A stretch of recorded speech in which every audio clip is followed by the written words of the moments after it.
Hey guys, welcome Musky Road Rules Podcast and Patreon. Guys, thanks for watching, thanks for listening, and thanks for becoming a member of the Patreon. I've had a few of you guys join here lately. I greatly appreciate that.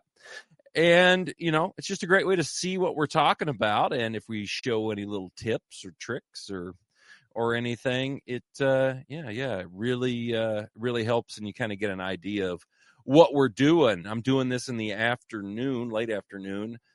Today we have just had a really strong cold front come through up north, and water temps have dropped somewhere around 8 degrees. Was out a little while this morning, but actually got blown off. The winds today were up to 40, and it was just really hard to stay out. So we decided to pull the pin, and we got a few more days, and so we're going to hit her hard starting tomorrow. But the water temps and stuff have definitely dropped.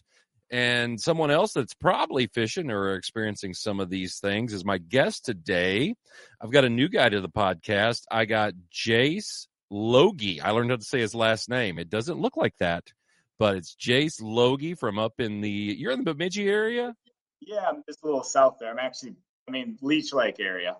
Leech Lake area. All right, Jace. So what's, you're down at the PMTT at Cass Lake, Cass Bemidji, and you guys placed, what place did you guys end up? We took 8th in that one. 8th place. Yeah, it was a lot of fish caught. I was surprised by that. Were you shocked at the number of fish caught? You know, I thought it was going to go one either way. I thought it was either going to be absolutely brutal or kind of what happened. You know, I would say the smaller fish showed up, and that's kind of what bumped up some numbers, you know, in a lot of teams. But obviously, guys put big fish on the board too, just being in Minnesota. So just kind of figured it would go either way. And yeah, they turned out to be a little bitey in all locations. Yeah, no, that's definitely. I mean, Cass for me has always kind of been a not fun.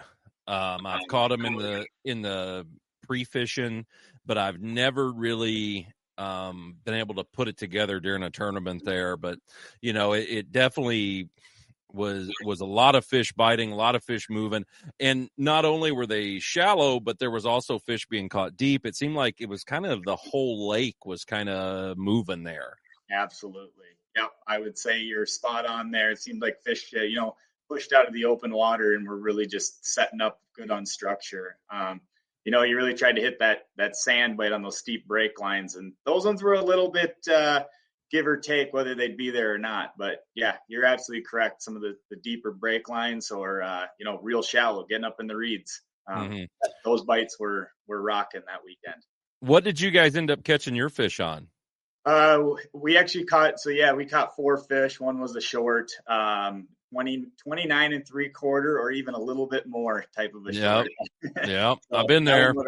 Bumped us up a couple places, but it's all good. She wouldn't go. We got fish on a Royal Orba. It's kind of a staple for me, generally for a bigger bite. And then we got one on a Phantom, 2 on a Phantom. The short was on a Phantom.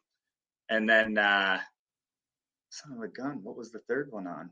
Oh, and then a reef hog or reef log, I like to call it, because it's such a dumb bait. But fish. You caught a fish in a fucking reef log? A reef log, yep. So, Jesus, what year is this? I love it. No, are you kidding me? I used to throw reef hogs all the time when, you weren't born. And the little 6-inch reef hog, that was the glide bait for a while. And no shit. You got one on a reef hog. My old tournament partner, rest in peace, Groucho, he was a reef hog mofo. Yeah. And he threw them a lot. What made you do that? What type of mental illness causes that? I love it. So me and my tournament partner we like to just throw, I call it just dumb stuff. Mission accomplished. It is. So many times we just sit there and it's like nothing's happened. It's like, what's the dumbest bait in the box? I have a video of this in a tournament of I'm literally saying, what's the dumbest bait in the box? And he goes, throw a reef log. And I said, I'll put a reef log on, no problem. and I whip it out there, and I get about 3/4 of the way in and smoke one first cast, you know. Well, the fish was probably like, what the fuck is that? Exactly. And what's funny is in the PMTT this week, there was that now 2 weekends ago, my tournament partner Darian, it was the exact same scenario. It was his first cast on a reef log, and caught a fish on it. So I don't know what that means. They like dry wood or what, but it's the resurgence. They're coming back, baby. Yeah. So he's the reef log originator. When we've been family friends forever, and we started fishing together. That was his bait, and he kind of put it away when he started fishing more with me, fishing more blades and top water. And now that him and I gotten into the tournament scene, you know, you're fishing, you know, behind boats. You know how it is, you know. You see 3 boats in front of you, all throwing, you know, the generic baits. You dig a little bit deeper in your tackle box, and that bait's kind of been a tournament staple for us. It's good for a 40-incher in the middle of the day, you know. Yeah, no, I've got man, we caught a lot of fish early on in the tournaments. Me and Groucho did on reef hogs, and that, oh my God, that is that warms the cockles of my heart. I love it. Funny. That's funny. That is great. So let me ask you this, Jace, what got you into musky fishing? You know, that's something that I like to ask guys. It's their first time on. And while you're doing that, I'm taking this hoodie off because it's 117 degrees in here. So talk while I, disrobe. You bet. So yeah, no, fishing is, I don't know. It's something that's in my blood. My family doesn't do a ton of it. My grandpa, when I was real little, would take me up to Lac Seul once a year, walleyes only, vertical jigging a minnow, jigging a leech, you know. And in all honesty, what got me into musky fishing, my tournament partner, he musky fished with his family, and we always knew that they did. My dad, he'd take me out, and we'd do some bass and, you know, just piddling around stuff. And we were in Reed's one day, and one guy there we got well to know, he said there was a Musky Zinc banquet deal going on the weekend, and turned out that weekend ended up being a rain out weekend, so we didn't go out on the lake. And it was at the Brainerd High School where they showed some baits in the pool, and we ended up winning a rod and a bait at that Musky Zinc. So and then we kind of, my tournament partner Darian and his family just kind of gave us a little like, hey, go try this lake. And, you know, you get a couple follows and a couple strikes and you're hooked, right? I mean, It's not hard to get hooked. And so I'm an advocate of Musky Zinc, you know, they got me into this, and I give back to them now, you know, contribute with the Brainerd chapter, which is a fantastic chapter to be a part of. No, great guys. Yes, absolutely. Yep. Great guys and gals, you know, quite a few gals that run that one. So, and they got their tournament coming up here in a month, which I'd like to push, you know, people get signed up for that one. It's a great one. But yeah, where's it at? That's on Leech, held out at Agency Bay Lodge with Bob and Jennifer.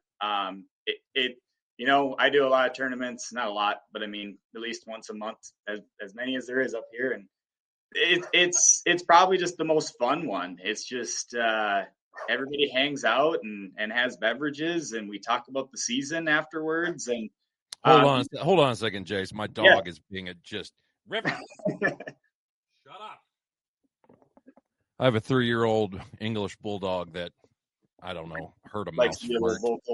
Yeah, who knows? I'm sure he's seen his shadow or seen a dust ball go by the floor. Anyway, go ahead.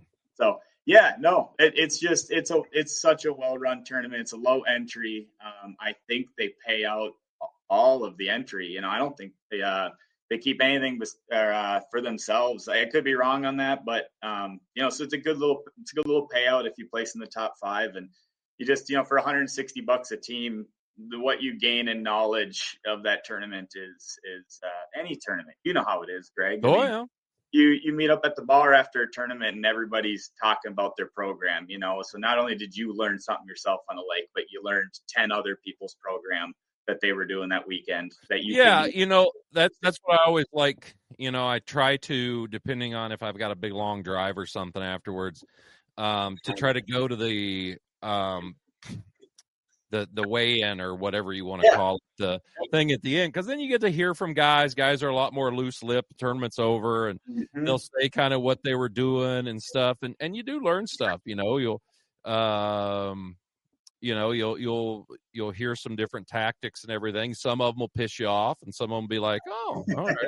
Or some of them you'll be like, well, shit, I was doing that. I must have just been going off a little bit. And, that's just the way this stuff goes. I mean, getting your ass kicked musty fishing is just kind of part of it. It goes. Absolutely. That's what happens. Yeah, well, cool. I know in that club I've fished quite a bit with when before Jeff passed, Jeff and Jody Young, and he actually is the one that got me into throwing Wade's wobblers. Oh, that's awesome. And I love Wade's wobblers. Actually, I literally today got from Aaron Hemke there at MTO. I got about 6 of them in the mail. Don't ask me why. I shouldn't drink and get online. But I see them like, yep, that's what I need. I don't know why. It's also why I have it's also the same reason I have the 3rd season of Roseanne on that I ordered off Amazon. Not a clue, but I needed it that night. Had to see what DJ was up to. But this that's cool, man. Well, let's talk about it. You fish. What's your primary lakes that you fish? Yeah, Leech is my primary lake, but I mean, I dabble. Kind of when I bought my place here, I'm next to just some of the best waters in Minnesota. I'm 45 minutes from Bemidji. I'm half hour from Park Rapids. I'm an hour 15 from DL. Leech is in my backyard. Longville Lakes. And we got a few hidden gems around here too that just being here I get to find out. And 10 fish in the lake, and 5 of them are big, and have fun with them, and forget about them, move on to the next one. So sure. That's the thing. Well, let's talk about some baits. I know you got some stuff out of the garage. Not looking for secrets or anything, but I know you fish. I've seen some of your stuff out there. You produce some big old fish up in that area. What are some of the things you show me there? Some bait mods or stuff like that really work for you. Yeah. So, I find myself tinkering all the time, kind of like we were talking about with phantoms and reef logs, right? It's just being different. If anybody's fished on Leech this year, the rock piles it's a disaster. It's 4 or 5 people to a rock pile. I mean, it's this last weekend, I just left. I just pulled off because it was Labor Day weekend, and everybody's up there. But if you find yourself out there in tournament situations, it's about being different. And I've kind of always tried to push myself to be that way. So I got everything here from making my own bucktails. There's nothing really to see on these. There's some thinner wire, thinner blades, thicker blades. Playing around a lot with that. Different types of blades. What's your favorite type blade? Do you have one? I don't know. Every year is different, and you kind of just got to find that one bucktail that's banging for the year. That's really the only advice I feel like I can give on that. I was big into Spankies a couple years ago, and now the last 2 years I can't catch on them. And that's just my area. I'm not dissing Spanky. Love them. I get it. It's weird. For me, I do the same thing. I've got all the Musky Mayhem baits and stuff like that, and I use a ton of them. But at the same time, I find myself cutting shit apart and trying this blade and putting that style blade on, and what's this blade do like this and stuff. And it's just really have bucktails been good for you this year?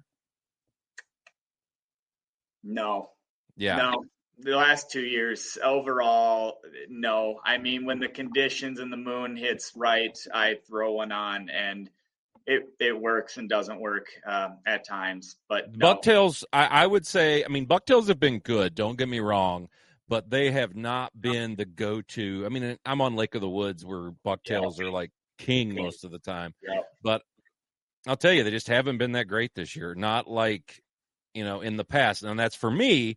but also guys that I know that are fishing up here. I've kind of gotten the same hints from other people too, that it's been tougher with those. And it definitely seems like, oh God, it's not you boring me, it's myself.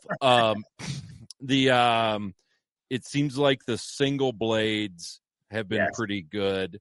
Kind of going back into that route, and then, different ways to make them grind and all that. And, it's just, I don't know. It's still a hodgepodge of stuff, and everything to try. Greg, you find yourself on Lake of the Woods.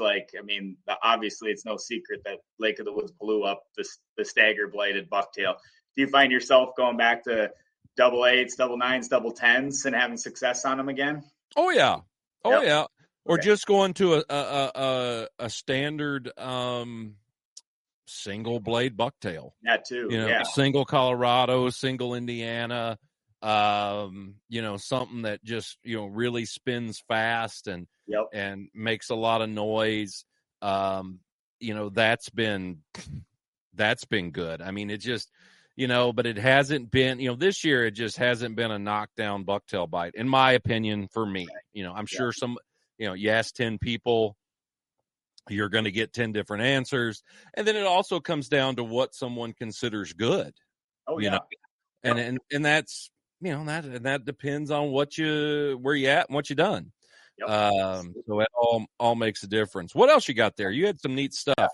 So kind of getting into, this year, talking about not good on bucktails, for me, which is what I love, is topwater. That's kind of been my staple this year. I've done really, really well on topwater this year. Been so fun, such cool bites, that whole realm. So yeah, I just got a few, just to kind of get people thinking. I make they just add some blades to random baits. Hold that one up there again. Is that a fat bastard? No, yeah. Yep, it is. So a fat bastard, and you're putting how are you putting that on there? Yeah, just a little willow, just, tied a bucktail wire, shrink tubed it, and put a little willow on the back. So, it's kind of been the fad, you could say, lately is blades, right? I mean, just blades on back of tubes, on back of this, that, whatever, and just kind of got me thinking, like, why not on a topwater, right? Mm-hmm. Little attraction, So what does that blade do back there? What is it spinning? Is it splashing? Is it... that one in particular, it kind of gets spinning, and then it just kicks out every once in a while and just gives kind of a little spit of water, and then gets back into rhythm, right? And then that can kind of, Greg, tie me into the next ones. If I wanted to just spin, is this is no secret, but just adding weight to topwaters. Mm-hmm. People have talked about that for years, making them sit lower in the water. There's just times that they want almost subsurface, but not below the surface. You just kind of find those bites when they key in on show that one again there. You're being quick. You're a quick guy. I've heard that. I've seen that's written on the bathroom wall. So that's a 1 ounce. It's a 1 ounce chaos weight. So on CBJ here, get a little. Move your head. You're getting out of no. Which way? No. In, out. That way. Okay. So I had to Dremel out to make it fit. Yeah. So you kind of got to do some mods to them. You could probably just hang a couple of egg weights on there, and do the same thing, right? So with that though, let me ask you this. So with that, on a long cast, is that bait hard to get on the surface, or is it going to be subsurface for a little while? Nope. That one stays on the surface the entire time. It just sits in the water, I would say, a half or quarter inch lower in the water, right? So you get a little bit deeper of a plopping sound because that tail bait, is just a little bit deeper down in the water. But it's still above the surface. If you stop it, it still floats. Sure. Okay. Yeah. No, I like that. Do you find that it still runs decently in the waves? To be honest, on that one, I don't know. I haven't played with that one too much this year, which it's been windy this year. I guess I can't answer that one for you. I think it would work just fine in the waves. Yeah, no, I'm sure it probably does. I was just kind of curious with that. Now Yep. you had a creeper there that you were Yeah, showing. I got a couple creepers here. So these ones actually, this one is untested, but this is just kind of part of just things outside the box. Is all I did was I cut this creeper apart and added this is the old big tooth honey bear color here. Oh, And put some marabou in the middle of it, just give it a little bit more lifelike look, right? So you see, I've been on Leech numerous times watching. There's mergansers all over that lake, right? And the amount of you see them come up and take down mergansers just right in front of you. It just gets you thinking. Like, I'm throwing a top water. Why do they not like me? But they can tell the real thing. And to be honest with you, I haven't given this one much time to see if it works or not. Just you asked me to throw a couple baits together, and this one was hanging on my wall, and I'm like, well, that was kind of a fun build I made, and probably. so what? So are you a big creeper guy? I like. Was it 2021? The creeper was so good. And do you find yourself like something will be good, and then just like the next year you don't even put it back on, and Yes. you're like, you get to the end of the season, you're like, why did I not throw that? But. Mm-hmm.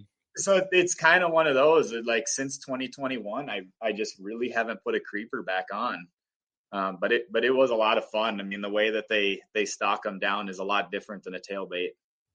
Yeah, I used to, and I haven't done it for a while. I honestly don't know why. I used to throw hog wobblers. Oh I yeah, used to love to throw a hog wobbler, and now I got them in the box, and every time I'm like, God, I should probably throw that next, and then I don't throw it. Yep. So I mean, that's definitely it. I think it's just easier to throw a tailbait. It is. Yep. And I think that's why. But no, I think I'm kind of wondering right now though with this cold front. Are you guys getting this same cold front? Oh, yeah, it was. I don't know. It was 38 degrees this morning here. Yeah, we were yesterday. It was 32. Oh here wow. Yeah. the Oh yeah, angle. you're up north. Yep. Yeah, in the angle. And water temp today, I went out, was around 62, 63. Oh yeah. And it's going to get cold again tonight, but it's going to warm back up. We're supposed to be back up in the 70s next week, but we really took a hit with this one. I mean, it hasn't gotten out of the I don't think it's gotten out of the 50s for highs, and I don't even think it hit 50 yesterday. No, it was chilly. Yeah, and you guys had more rain than what we did, right? Did you guys get a lot of rain yesterday? Multiple inches. Yeah. Yeah, I figured you. Yep. Yeah, I figured you did. So yeah, it's making me think that some of the slow down top waters might actually be pretty good right now. Absolutely. Yeah. Although, the Frank Schneider's going on right now. I got buddies in that. Boy, it sounds like it's been kind of a slow bite today, which I was really surprised on. Is that going on right now? Yeah, that's going on right now. So did it start today? Today was first day, yeah. And they got 30-degree weather and 40-mile-an-hour winds. That's fun out there. That's like perfect Leech Lake conditions. Yeah. I mean, that is like, when you're on a little lake like Leech, you want it windy. Yeah. What was caught? You heard any news about anything being caught? Yeah, I mean, buddies, Alex actually just texted me and Sure. said they got one today and lost a couple. And then, I mean, they got a few updates on there. Last I looked, there was, I don't know, 15, 20 fish or so. There's a 52 caught. So, yeah, I mean, there's a few being caught. It just 300 some people, you figure there'd at least be 30, 40 fish on day one. But this weather is probably keeping people tucked in the bays.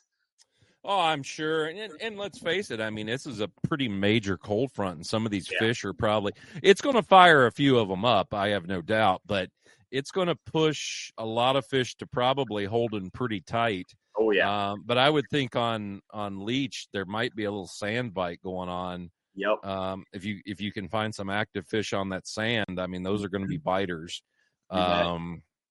And with the sand, you can usually, it depends which way the wind's blowing, you might be able to tuck in and hide at least.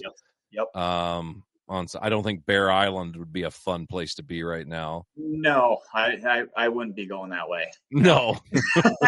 No. I've been there when it's been nasty, not to this extent. Yeah. But that could get ugly. What else you got there? Yeah, I just got two more here, Greg. Another creeper here. This one I have played around with. This is kind of a fun one. Put a baby beaver behind the creeper here. This one looks phenomenal. I've actually never fished his river rat, Beaver Bait's river rat. I'm sure it's along those lines, but you got the wings on the creeper there. What kind of creeper is that? This is the Musky Safari creeper. Gotcha. Yep. Okay. Yep. And so it was a jointed one that you cut in half or what? Yeah, it was. It just had this tail on the back. So like this one here is, this and this were together, right? Gotcha. So that's all that was on the back of this one. So instead of kind of having that prop, I threw that beaver tail on there. And it looks like a squirrel swimming in the water. It's pretty cool. How have you had much luck on that one? Not a ton. Again, this is one I just haven't put much time into, and I don't know why, because it looks phenomenal in the water. I think I only got one fish on it, so I probably should throw it more. But just kind of fun builds. Yeah, and then I don't know if you didn't have anything else to touch on that, Greg. Last, kind of just got putting beaver tails on tubes versus blades on tubes, kind of what everybody been doing now lately. the funny thing is I've done that there. Yeah. Yep. The beaver tails on tubes, I really like it. Yes. How has that been for you? Yeah, it's been good. I mean, beavers in Minnesota have been so good for years, right, since they came out. So I mean, it's just a little bit different look to them, right? I mean, they love tubes and they love beavers. You put them together, how can they not like them? You have a tuba beaver. Yeah, there you go. Which is just that could be someone's favorite animal. Yeah. That now with like the tubes and stuff, I noticed that looked like a shallow rig. Is that the deep rig? This is the what do they call that? That hybrid rig? The casting rig. Let me see. Hold it up here. Well, so it's got the deal in the front. Maybe this is the shallow. That is the shallow rig. Okay, maybe it is. Gotcha. But yeah, I threw this one on here for now. I have a few in my boat. I run deep. I actually prefer deep rigs when I call them nude tubes with nothing on them. Yeah. I prefer the deep ones actually. Yeah, sure. I mean, but the shallow rig has actually been one of my best baits this year. Okay. That's what I've caught a majority or a lot of fish on. My biggest fish for the summer has been a 52. A buddy of mine caught that on it. Awesome. But they're, the shallow rig, I like them. I actually put a chaos weight on the front hook to keep them from rolling over, because those rigs have a tendency to roll when you pull them or rip them. And so I put either a half or a 1 ounce or a ounce and a half, depending on the size and what I'm wanting to do to it. And it works, it works really, really well. Yeah. So what's your, we're kind of coming into early fall here. It feels like later fall with the temperatures out, but what is your tactics right now? What is something like, if you go out on the water, what are you looking, what migration of the fish are you looking for right now? Where are you going to catch them? It's going to be shallow. And, a lot of what I do up here too, and I have terrible days because of too, is I'll go after them on how I want to catch them versus what I probably should be doing. Well, that is literally what every fisherman in the world does. Yes. Is you go after, most of the time, most guys go fishing and fish the way they like, the way they want to, instead of going and doing what they probably need to do. Yeah, you would just throw a reef log the whole time if you actually wanted to catch fish. Exactly. I would just be like, where is those? I'd be calling Mike, put a Band-Aid on that thumb or half that thumb, and let's get some baits out here now. Yes, yes. But, I agree. I mean, that happens to everybody. I find myself doing that. You're like, I want to catch one this way. And it's the dumbest way to do it. But it's something we all – it's something we all do. So you prefer shallow Yeah, I shallow mean, stuff right now? I bleed, bucktail topwater. I mean, that's just the type of guy I am. I love that action type of Minnesota fishing. I mean, how can a 53 screaming in on a topwater throwing a wake not excite you? That Yep. just to me is a lot more fun than ripping rubber, making my shoulders hurt. It just yeah. So if I'm going out right now, I'm probably getting up into everywhere from 1 to 5, 6 foot of water. Reeds, sand, sand, grass, find those perch migrations and just hammer away, cover water, and stick it out. And honestly, this time of year, like not be afraid of middays. I do not mind the around that noon to 3 time, especially if you get a moon window. A lot of fun, Yeah. Those Now, mornings. you're talking the perch migration. Yep. Is that something you see a lot on the lakes that you're fishing? Oh yeah. Yeah, this time of year, I feel like their forage just goes straight to perch. Obviously your largest apex ones in the water. You're pushing to double nickel size ones. They live in open water most of the season, feeding on Cisco's. So unless you want to target after those and put yourself over open water, but if you're up on structure, which I mean, those big ones do slide up from time to time. The perch, they seem to push out of those mud flats that they're in all summer long or wherever they go. I'm not a perch fisherman. I just assume they're out in the mud, out in deeper water. And you get these cold snaps and they push up onto the shallow flats that we have on these lakes. Can you see the perch actually up there? Oh yeah. Yep. Okay. And they'll follow your baits and constantly as well on certain bites, but otherwise, yeah, I mean, even in milfoil beds, there'll be a lot of perch and small walleyes. You can mark them on side imaging, and a lot of times you find that forage, even in a deep milfoil bed that's 17 foot deep, you find those perch pushed up to the edge. The muskies are not far behind. Yeah. So the sand, the shallow stuff, I've done it. I did a ton of it. I still do it up here at Lake of the Woods. There's some great sand bays that I've caught fish in. Are you looking for, in the lakes that you're fishing, are you looking for that shallow water adjacent to deeper water, or are you just looking at or are you just looking for shallow sand?